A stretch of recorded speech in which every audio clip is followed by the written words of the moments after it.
Streaming. Let's see. Boop, boop, boop. Start, stop. All right. It's Geek Nights time. Pull up my other biz. Make sure the stream is live. It appears to be live. Marantz is going.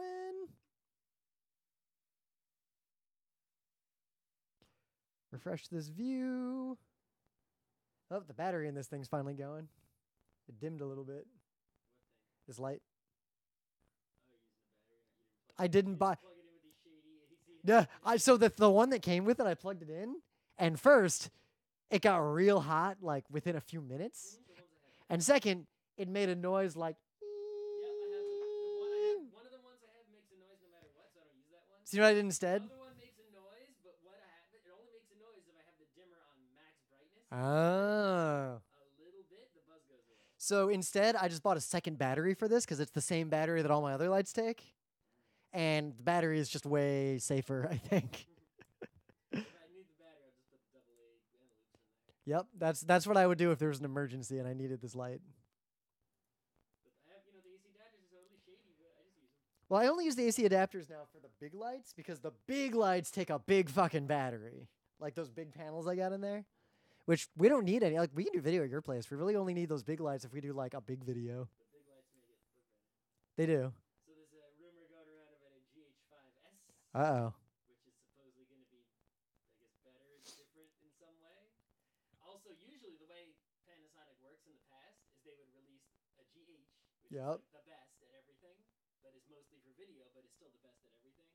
Then they would release just a G, like G5, or I guess they're already on G7 or G whatever it is. I don't even know. I got my GX1, so do I care? They don't do that anymore. So the G is like it's basically a GH with all the video stuff removed. So not all the video stuff removed, but basically just smaller and more photo optimized. It's like it can do video, but really it's just the photo part, right? And then they do they haven't done a GX since like GX7. Yep. Or GX8. Well, I got the one, so. Anyway, but they didn't do a 2, 3, 4. Yeah. But anyways, but the thing is, the new G whatever number they're on is actually better at photo than the GH5 by like a tiny bit. Ah. Which is way worse at video. Yeah, but we do so much video, so. Right, but no one knows the GH5S is gonna be. It's like, Yeah. it's a mystery. It is a We're streaming. It is a mystery. That's fine, though. We're not recording yet. We're just streaming. It is a mystery. So far, someone's watching. Yeah, all right. Are they watching? Go home. We got some chats. If you're home, go play a game. Maybe they are playing a game. The game is get Scott to open his eyes. All right. It's Wednesday, November 29th, 2017. I'm Rim. And this is Geek Nights tonight. Descending Stories, Showa, Genroku, Rakugo, and Double Suicide. That's what the title is. I mean, what do you... That's literally what it translates to, apparently. Did you have an opening bit? I did, but I forgot it. Yep. Oh, do I have one? Other than the fact that I've had bad farts because I've been eating a lot of vegetables. I'll go with the farts. Go with the farts. Yeah. So it's that time between the food holiday and all the other food holidays. And what that means for Rim in the Rim household is that I eat a lot of root vegetables. Could be the Emily. Well, I'm saying that it follows me and that it really is the bunny household. When I come home and I go into the bedroom and Moogie stands in the middle of the room and just looks at me like, you bringing me my food? But I'm saying that this is a problem that any household of which I am a member, the problem follows me. The problem is I eat a lot of root vegetables, roasted, like celeriac and parsnips and potatoes. Yeah, celery root. You've seen that, right? Because it's delicious. Have you ever had roasted celeriac? Roasted celeriac is literally possibly my favorite non-potato root vegetable. I like that too. That's how I call it. Anyway, the problem with these is that I'm prone to farting on occasion, as people who know me may know. You're prone to farting. Wow. Let me show you something. Well, let me show you when I eat these kinds of foods, let's just say that it goes from being funny to being a problem. And I will leave it at that. This is what happens when Scott forgets his opening bit. You're getting farts from me. So you got any news on this comic? Pretty much all comics today, except for one movie. Right. Well, basically a whole bunch of comic stuff is going down. Because there's the big news that's been going on pretty much constantly for the past feels like month. I don't know exactly how long. Basically, every bad dude who sexually harassed people is finally getting called out and shot down, which is awesome. We need this to happen, even though it's a lot of people who are near and dear to a lot of fans of things. But I don't give a fuck. Every time I don't care. It's almost like the more beloved someone is, the more satisfying it is to see them go down hard. Yeah.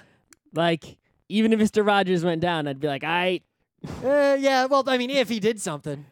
There's no way. No. I would bet my life. Anyway, I would bet every penny I have that Mr. Rogers was totally good and not evil in any way. But anyway, what was I saying? So, of course, when you're a nerd, we all know that in the nerd communities, right, there's definitely a lot of bad dudes, and the nerd people have big online presences more than other communities, right? I'm sure, some bad dude in the, I don't know, what's a community? Magic the Gathering? Oh, it's the same problem there. The bread baking community, right?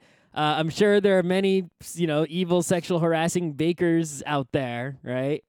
Running bakeries, taking advantage of the, female apprentice bakers. Yep. I'm sure that exists, but there's not exactly a huge online presence of baking other than Reddit. And Reddit is just like, hey, check out my bread. It doesn't talk about the bread industry or anything. It's not at the level of there's Twitter bots going after people talking about this. Right. So anyway, but, comics industry, right? Game industry, all these places have big online communities.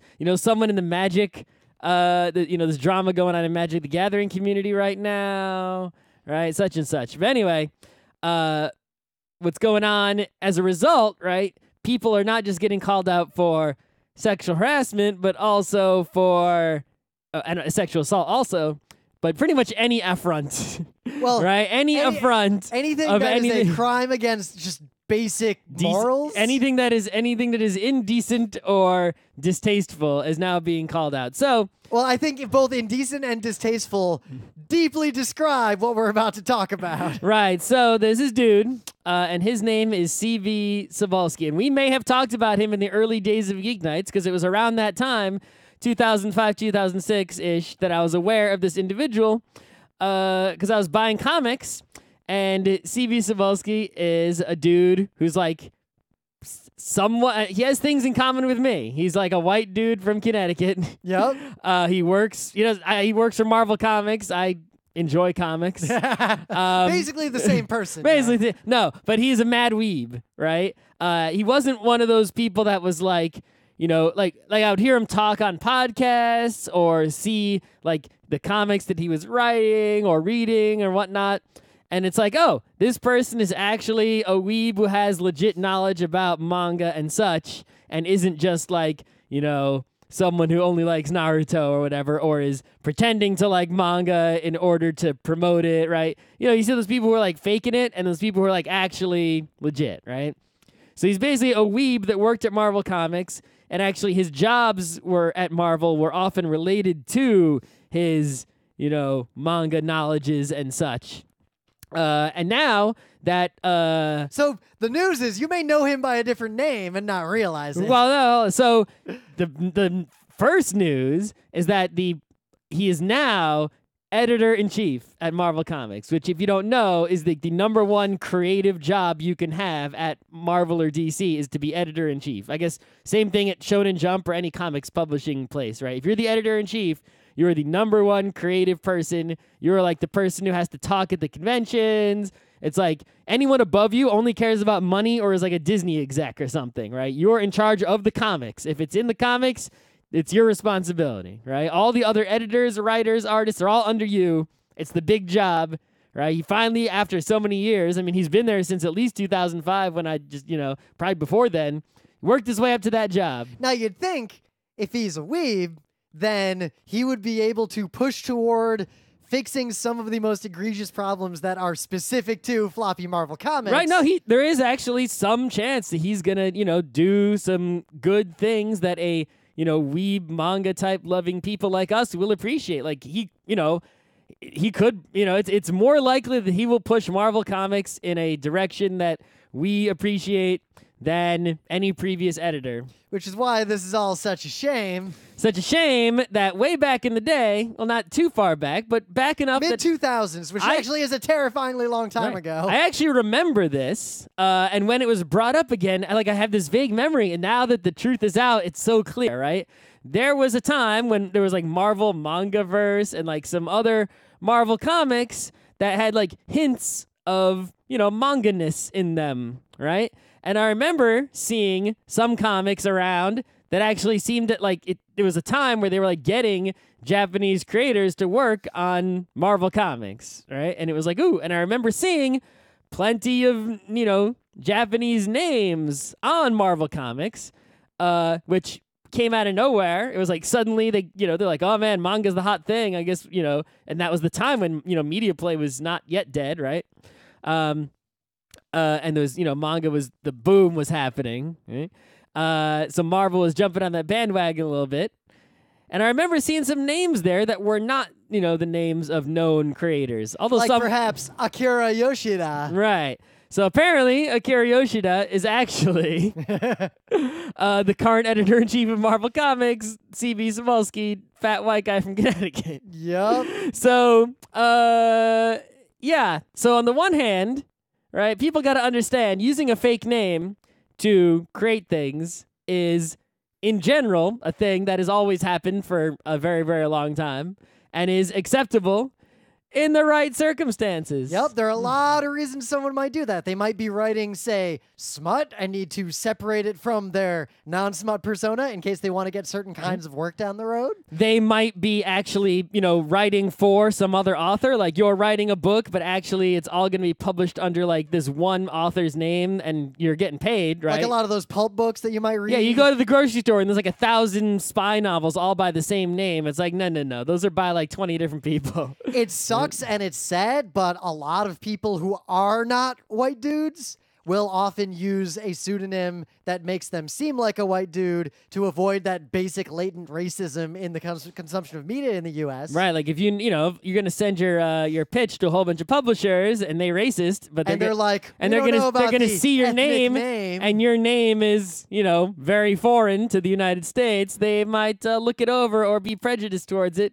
So you change your name to some much more spellable and pronounceable name. But the so one that they thing you actually can't do is make up a fake name of a minority when you're a white dude and then use that to gain some sort of advantage in your work. Yeah. You're trying to basically gain some sort of cultural credibility, right, that you don't got. Yep. And that is not okay. And he done did that. Yep. Nope. And I guess he only did it for a year, but it doesn't seem like he really apologized in depth. Well, I don't think he understands how he doesn't know what he did. It's sort of he knows that it was bad, but he doesn't understand how bad, right? I was young and naive and had a lot to learn back then. It wasn't that long ago. See, here's the one thing people got to understand. There's actually someone made an app that will help you apologize, at least specifically for sexual harassment and assault. But in general, right, when you apologize, first of all, I got to talk about people who apologize who don't need to apologize. People say they're sorry when they didn't do nothing. Don't do that, right? Do not do that. Only apologize if you actually hurt someone. And if you did hurt someone... Well, only apologize if you did something wrong, not just if you hurt someone. Because right. if I punch a Nazi, I'm not apologizing. Well, no, apologies are for when you hurt someone, you didn't mean to hurt someone, and you regret hurting them, you wish you had not done that, and you need to make sure, and you're letting people know this, right?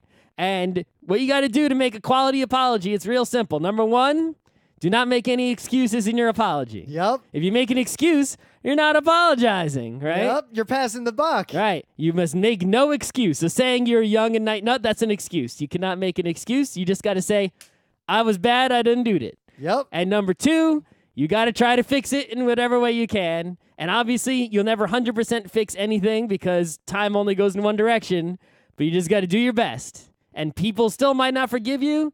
That's okay because you've done a bad thing. They don't got to forgive you for shit. Well, yeah, there's a very fine point there that just because someone apologizes does not mean that the aggrieved party is under any obligation Rim, to accept I'm that sorry apology. that like I murdered your whole family. I hope you can forgive me.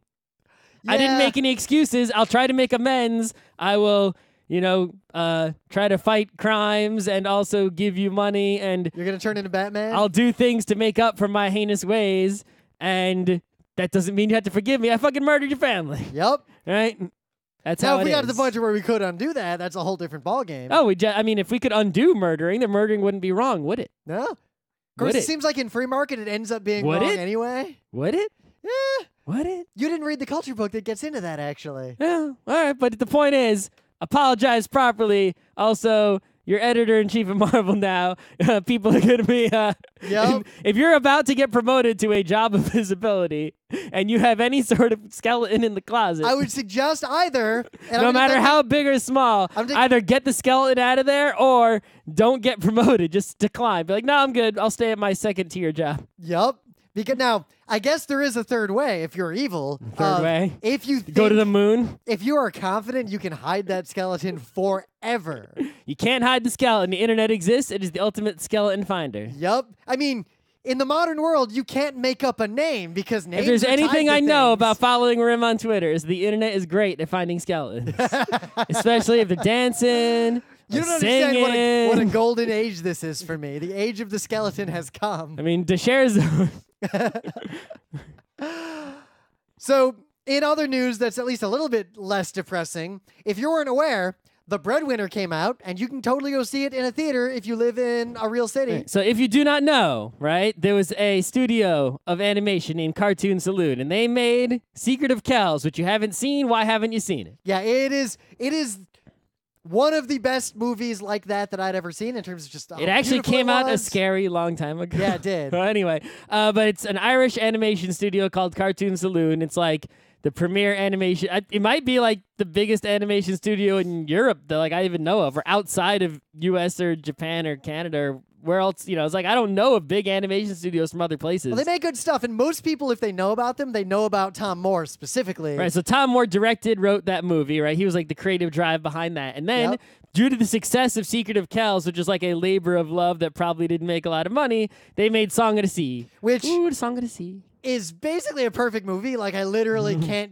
really fault any aspect of it. It's one of my favorite movies. All right, so that was also Tom Moore and whatever. But Cartoon Saloon then, it's like, well, what have they done since then? Well, they are working on that wolf movie. On a wolf movie, The Wolf Walkers, which is, you just see the trailer and you already know that they made it. And it's probably going to be, oh my God. It is a 100% just go see it. We don't even need to review it. Just go see it. We don't even need to talk about it before or after because you're going to see that. Anyway, but, make a little money on the side. They did this little collaboration work with a couple other studios here. Now, this was just produced. Tom Moore was one of the producers, but this is directed by Nora Twomey.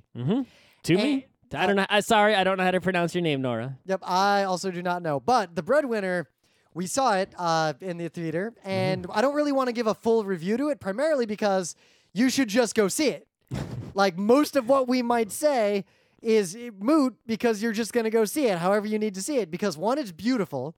Two, it is deeply touching, and it will make you cry.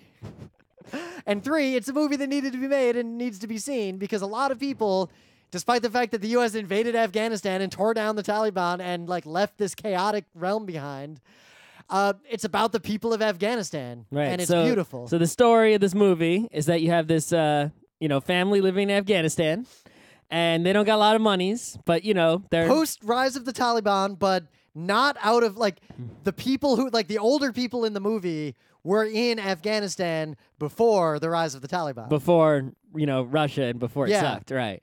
So anyway, their life isn't great, but, they're a family. But, Muslims, especially this very strict, I guess only the very strict Taliban type ones who are, even more sexist than any sexism you're gonna find in the United States, right? Women can't go out in public. There are communities like that are Christian in the United States. I'm sure there are some of those weird towns upstate. Oh yeah, but I'm just talking about average United States, right? You're not gonna find that on New York City street.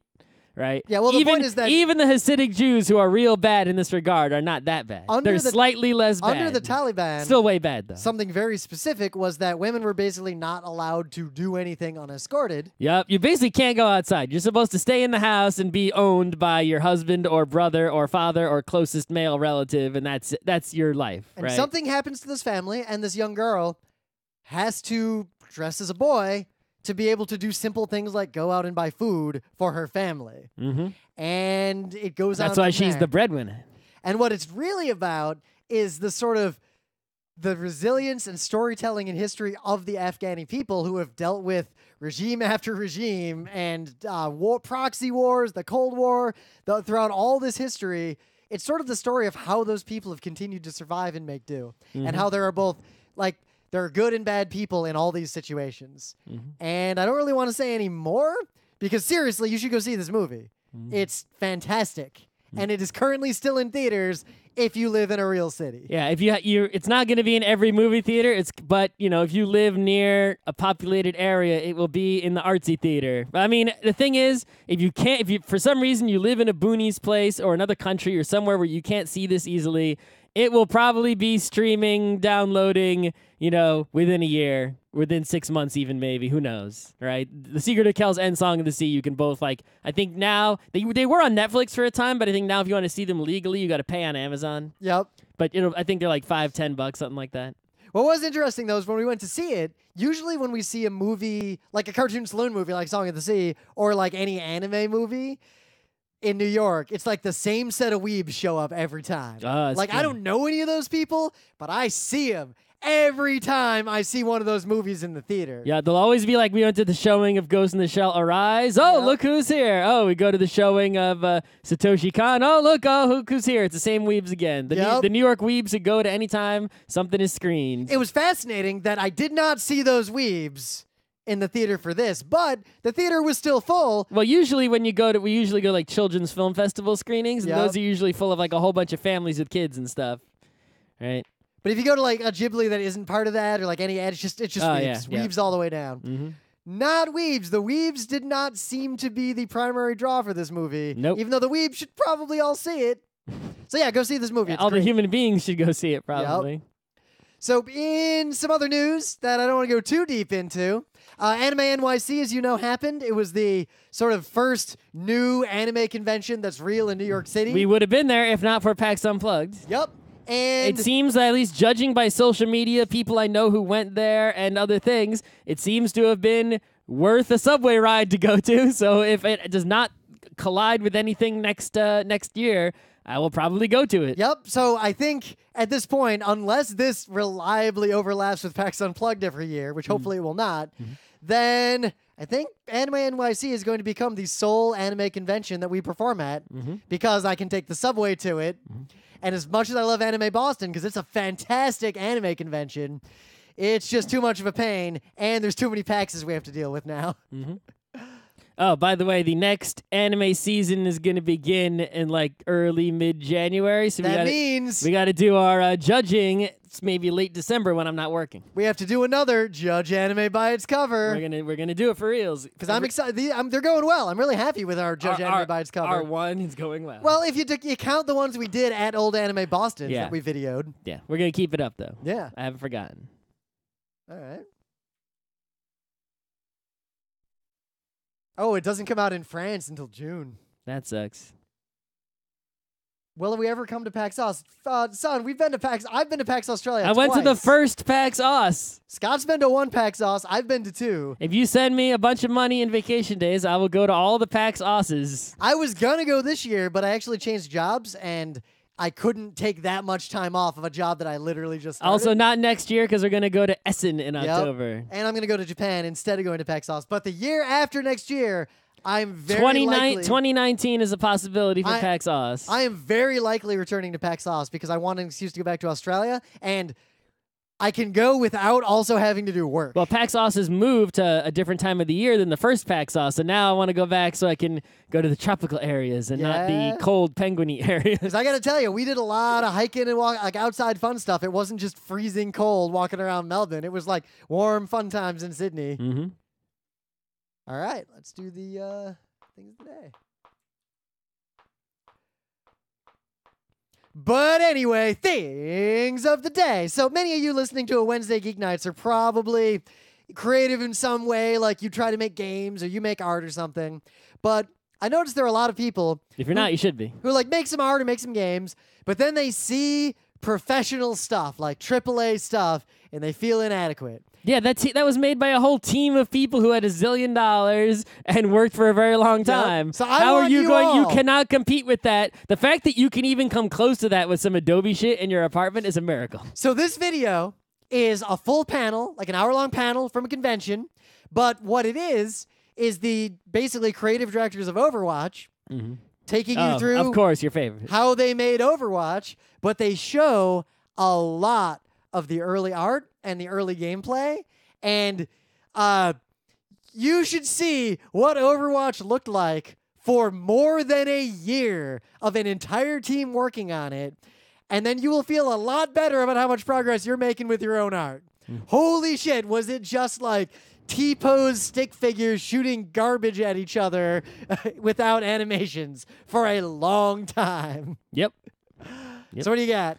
So everyone, at least a lot of nerds know, all nerds should know that in Disney World Land, I don't know which one, both maybe, there's like a secret restaurant that only like, special people get to go to. It's like the something club, just like where Walt Disney would eat, right? It's one of those velvet ropes. If pretty much any it's one of those culture. All right, and the thing about velvet ropes is that, having a secret club, if you actually want to do something secret, no one knows about it because it's actually a fucking secret club, right? But if you've got, usually when there's a club that's, fancy for rich people only, like they want a status symbol, they must use a velvet rope. They have to let you know it's there to let you know you can't come in to make themselves feel better about keeping you out. Right? Yep. It's no good for me to, have a secret club, right? If I want to, rub my ego, I got to put a velvet rope and have a bouncer at the door who doesn't let in schmucks. Why do they have the schmucks out there in the first place? Why don't they let them in so that the people inside feel better about themselves and feel cool? Should we make a velvet rope at Archon? Yes. Yes, we should. If you pay, well, just some people just give a special. Anyone badge. who's not, anyone who's not that guy can come through the velvet rope. Oh, the velvet rope. That's an inverse velvet rope. The velvet rope's at the front door. Just as simple as that. Anyway, however, so yeah, everyone knows about this Disney World restaurant I forget the name of. But anyway, I learned today that in Japan there is a secret Nintendo bar. It's called 84. Right, so it's actually not that secret. It's just in a hidden place and is not advertised. And the way to get in is basically have someone who already a member brings you there, and then you go enough, and that you prove that you're not some fanboy who like screams and goes nuts when you see other cool people, and you go enough times.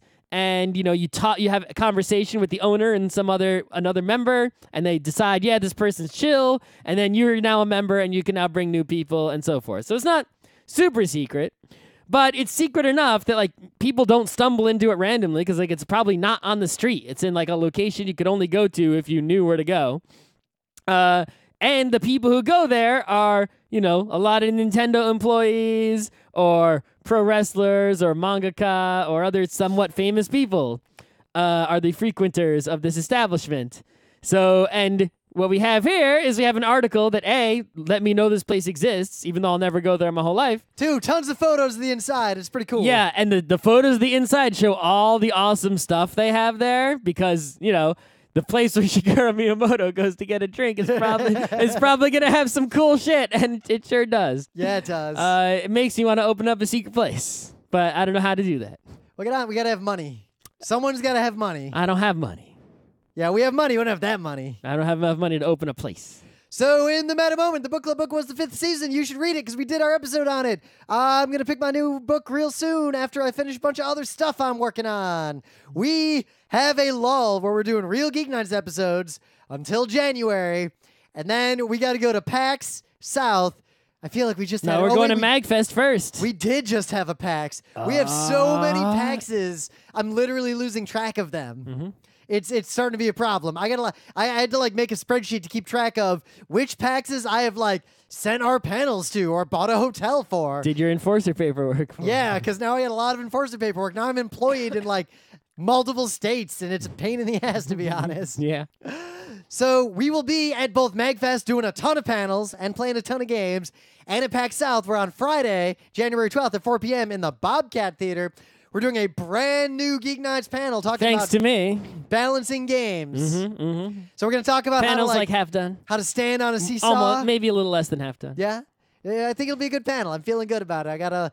It feels like the kind of panels we did a decade ago where we have a looser structure to the slides and a lot more anecdotes and a lot more give and take instead of the hyper structured ones we did for a while recently where we have 70 slides and a very strict order of what we talk about. Anyway. Yeah, but you should go onto the internet and find us in all the places. Go to YouTube, go to my YouTube, go to Rim's YouTube, go to Instagram. We got a Geek Nights Instagram. What I've been trying to do is anytime there's we do a thing as Geek Nights, go to a convention or whatever, I try to take a photo, put it on the Instagram, and people seem to like that. I don't know. Yeah. What is up? Something I don't understand is general phenomenon is I post up on Twitter or whatever, once in every little day or two, and people care a little bit.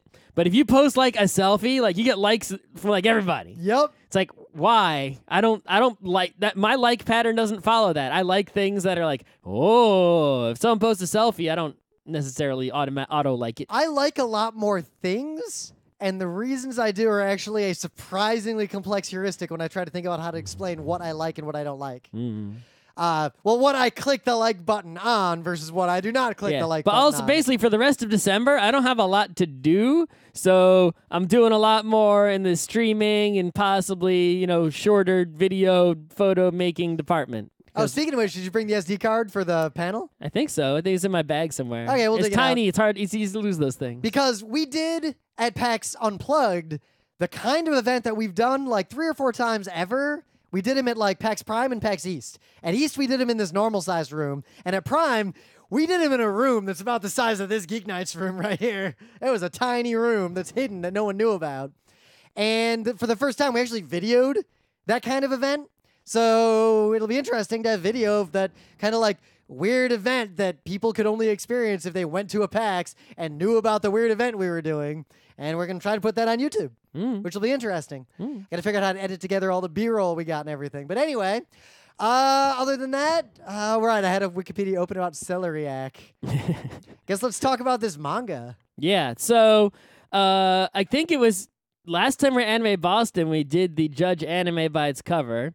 One of the anime was about Rakugo, and that's all we knew about it at the time because we were judging it by the cover. Now, if you do not know, Rakugo is a traditional form of, I'd say, Japanese stand-up comedy, but they don't stand up. And it's sit down. It's sit down comedy. Yep, that story. is the fact. But it's not necessarily always comedy. It's storytelling, but usually comedy. It's a sort of ritualized and formalized form of storytelling that has its own tropes and its own memes, effectively. Right. We found out. At least I found out about it. We went to Otakon one year.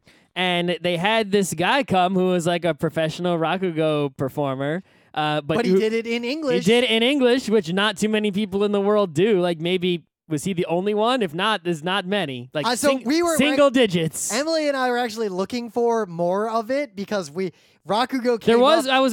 Our friend invited us 1-to-1 recently, but it was not a good time. Let's just say that there is not a lot of Rakugo that is not in Japanese. But if you speak Japanese, you can go to Japan and just watch Rakugo all fucking day, real cheap. Yep. In fact, I learned about that from the last 2 pages of this manga. Anyway. But that one time that I saw Rakugo in person, it was fucking hilarious and hysterical, and oh my god, it was amazing. It was really impressive. So this manga we're going to talk about, there's a thing. It's a person sits there on a little cushion, and you look and all they have is a fan and another thing. What's the other thing they have? It seems like there's a few things they could have. I don't know. They have Rakugo have a few objects that they use to help tell the story, but the fan is the primary one. But they don't stand up; they just sit there. Yeah, and just using facial expressions, a variety of voices, gestures. they like bring a whole story to life. It's really, like excellent acting and storytelling skills. It's almost like a puppet show where just your body is the puppet and your voice. Yeah. What I would say is that a puppet show also uses the voice, right? Not always. I'd say that I'm just saying there's a lot of skill crossover between puppeteer and Rakugo performer, right? But it's one of those. But also acting, But it's also one of those art forms that's sort of self-reinforcing in that because it builds up this repertoire of Rakugo specific tropes, those can then sort of feed on themselves and provide this like even further meta layer of storytelling. Right, but anyway, all of I've experienced from Rakugo is that it is a very positive and awesome thing. It is a great, piece of like really Japanese culture that is awesome, and I enjoy it and I like it. So I saw this anime about it, and I'm like, damn, I should watch that, but I didn't, even though it was on Crunchyroll. And then the manga came out, and I'm like, oh, I'll just get that instead. So I got the first volume of manga, and I read it, and then I said, hey, Rim, read this so we could do an episode, and he actually read it. Oh, my God. Well, one, Rakugo, I mean, duh. And two... And also it was short. Volume 1 was short. Yeah, we only read volume 1, full disclosure. Yep. But written by Haruko Kumota, which I don't know. I don't know. I never heard of them before. But published by Kodansha, which usually I guess the interesting thing is that it is ostensibly a josei manga. So it's aimed ostensibly at middle-aged women. Okay. Which I can see. Sure. Based on the story. But the story seems pretty good because it's actually got a bunch of elements that are sort of interweaving. But it's very human. Like, there's nothing really fantastical about it or anything. And the short version of my review, before we get into the details, is that I'll read volume 2. No, okay, you can read volume 2 then. I would keep going with this. I thoroughly enjoyed it, and I feel like, though I have not seen the anime, I think I would prefer to just read the manga, because I don't know if anime could add much. And the reason for that is that a big part of the way this manga is put together is that it never really goes through a full Rakugo performance. Yeah, you don't actually see a lot of Rakugo happening. Like, they talk about... It'd be like if in One Piece, you didn't see the fights. You just saw, like, oh, Luffy went to fight someone, and then afterwards, it's like, whoa, you really kicked his ass. Yeah. They don't show a lot of the Rakugo in the manga. Just, they give you a sense like, someone is performing. This is the thing they're performing. They're doing a good job. They're doing a bad job. This is the mood of the situation. But so there'll only be like a couple panels, and it's that's sort of like it. The inverse of Nodame Cantabile, that music anime. Where they'll spend like a thing showing you the whole musical performance, play the whole song, everyone's crying in real time. But reading the manga was not actually that satisfying unless you know the music that well. And if you don't, then you're going to miss a lot. Which is why the anime is a little bit the anime more actually helpful. plays the Rachmaninoff, and you hear it, and you feel it, and they do a good job. But here with Rakugo, actually doing the performance, I think, would take away from it, because the manga does a good job of sort of showing like one frame of the person making one face, then making a different face, or like a few of the words or like a few of the plot points of the Rakugo story they're telling, give you the gist of it.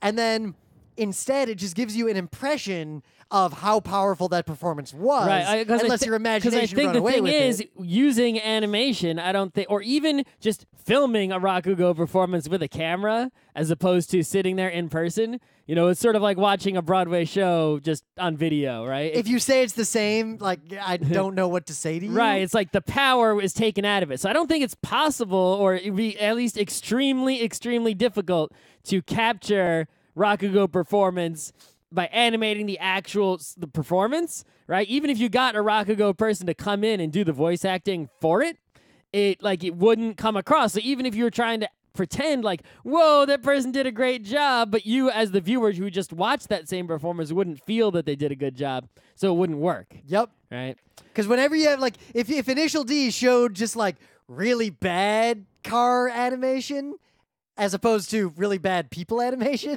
Initial D would not be worth watching. All right, so anyway, so the plot here is sort of different from other, typical anime plots, like, say, in Initial D. No, right? no. Where, there's someone who's secretly the master. It's like, no, there's someone who's already the master. There's another master who is dead.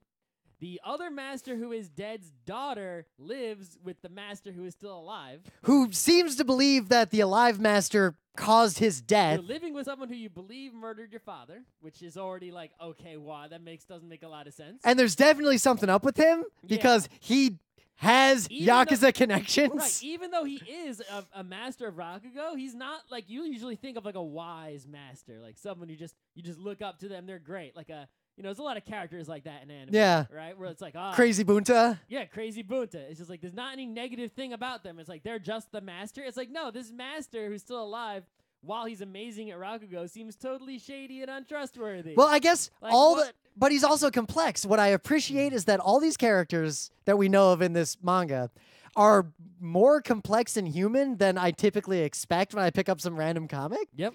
And their motivations are reasonable insofar as you can read them. Mm-hmm.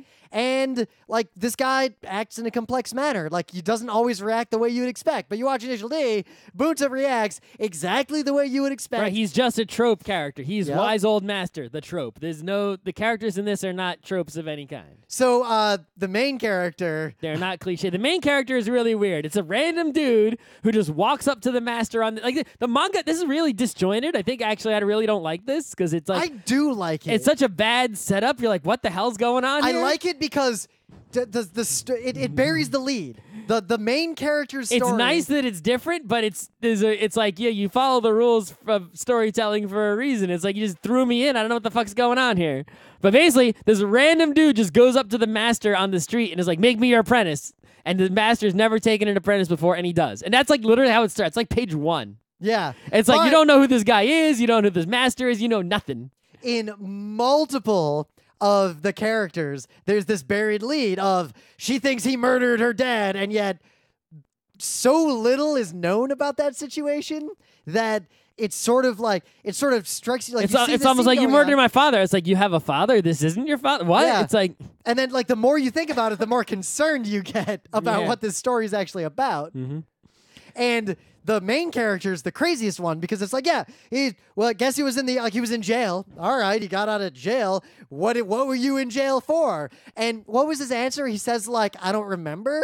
Yeah. Like he kind of just like brushes it off and tries to move past that. But meanwhile, a bad dude from his past comes and tries to take him back to a life of crime. I do like how that situation resolved. That was actually. actually my favorite part of the thing. That was a real good moment. Because it's like, oh, what's gonna happen here? Yeah. So I don't know what else we could really say other than that. I like it and I want to continue reading it. I mean, it's not. I mean, I like it, but it's like Partly because I'm not gonna pay. I don't think I'm gonna pay money because it's sort of like. It's it's just the disjointedness of the story. It's like it was hard to care about the characters too much. It's like, some of them are cool, like the master or whatever, but it's like I can't care about someone you didn't build or grow me on. You just threw me in, and then the connections between parts of the story. It's almost like, I mean, obviously it was probably released in some magazine, one chapter at a time. Well, obviously and if the master... you can sort of tell where the chapters are, because suddenly it's like, what? We were doing this, and now we're doing that. And clearly the Alive Master and the Dead Master were in a romantic relationship. Yes. And clearly the Alive Master sees something of the person who is dead in this Conrad Kraling, like... main character. Which is why he's agreed to take an apprentice after never taking one before. But then he isn't actually an apprentice. He's basically just a pet. And then the way the story... I like how the main character is the only one who's super the main disjointed. character somehow is gaining actual Rakugo skills. Yeah. And I don't know what the old man's game is. No. And I don't know if he has a game or if he is also an impulsive person. He got game. Yeah. But I liked it. And if you are interested at all in Rakugo, it does a good job, much like Nodame Cantabile or the wine one, Drops of God. Yeah. It will teach you about Rakugo. Yeah, that was actually my second favorite part. There's a part where someone describes like how the theaters where you go to watch Rakugo work, almost like it was an advertisement for Rakugo, which I guess the manga partially is. Yep. But it's like, oh, that was very informative, and now I've actually learned a whole ton about Rakugo, which is the thing I was interested in anyway. And anytime you learn more about something you're interested in, you're feeling pretty good. Yeah. But as a result, it does the thing that usually is a fault in a lot of manga, where it'll leave Japanese words in many conversations untranslated in Romanji, and then have a note like, this is what that word means, which usually that's I'm not a fan decision of. of the American publisher. But English in publisher. this specific case, because these are all like sort of Rakugo-specific words that are subtly different from Yeah, it's like you couldn't translate the word Rakugo to something else. That wouldn't work. Like you're gonna change like the name for the special Rakugo theater to just the Rakugo theater, even though like there's sort of a lot of meaning built into it. I'm not saying go full Nakama like a lot of people like to, but this particular manga seems to do it in a way that is acceptable, whereas I would not accept that from other kinds of stories. Anyway, that was a good show, I think. okay, good. All right. Yeah, apparently people are happy we're talking about the manga because, quote, holy fuck the anime. I don't know if the anime is good or bad. Guess we'll find out. All right,